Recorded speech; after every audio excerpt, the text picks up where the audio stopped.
মাধ্যমিকের প্রিয় ছাত্রছাত্রীরা 2027-এ ইতিহাসের একটি গুরুত্বপূর্ণ 4 নম্বরের প্রশ্ন যেটা আসার সম্ভাবনা রয়েছে, যেটা তোমাদের জন্য অত্যন্ত গুরুত্বপূর্ণ, সেটা হচ্ছে রশিদ আলী দিবস সম্পর্কে আলোচনা করো, বা টিকা লেখো রশিদ আলী দিবস, বা রশিদ আলী দিবস সম্পর্কে যা জানো লেখো। এই ধরনের কোয়েশ্চেন কিন্তু আসতে পারে।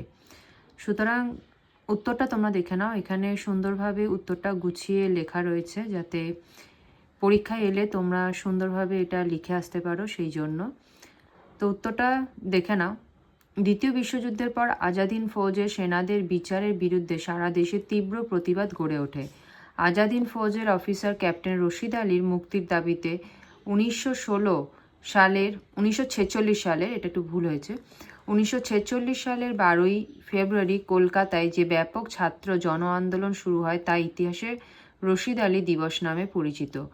এই আন্দোলন ব্রিটিশ বিরোধী জনমতকে আরও শক্তিশালী করে এবং স্বাধীনতা সংগ্রামে নতুন উদ্দীপনা সৃষ্টি করে। মূল আলোচনা। আজাদ হিন্দ ফৌজের অফিসার ক্যাপ্টেন রশিদ আলীকে ব্রিটিশ সরকার গ্রেপ্তার করে এবং 1946 সালে তাকে 7 বছরের কারাদণ্ড দেয়। এই অন্যায় শাস্তির বিরুদ্ধে মুসলিম লীগ 11ই ফেব্রুয়ারি ধর্মঘটের ডাক দেয় এবং 12ই ফেব্রুয়ারি রশিদ আলী দিবস পালনের ঘোষণা করে।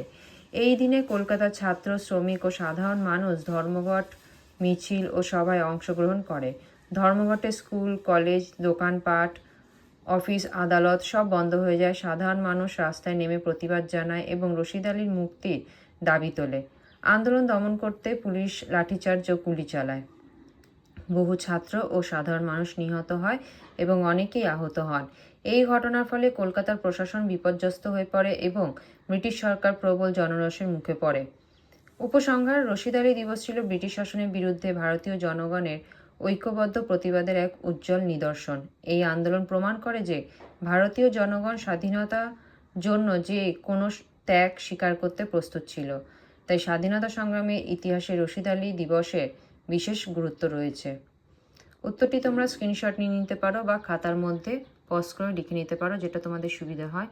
এরকম প্রশ্নের উত্তর পেতে তোমরা অবশ্যই কমেন্ট বক্সে জানাতে পারো যে তোমাদের কোন কোন সাবজেক্টে কী কী প্রশ্ন দরকার রয়েছে, যেটা খুব ইম্পর্টেন্ট। আমি নিশ্চয়ই দেওয়ার চেষ্টা করব।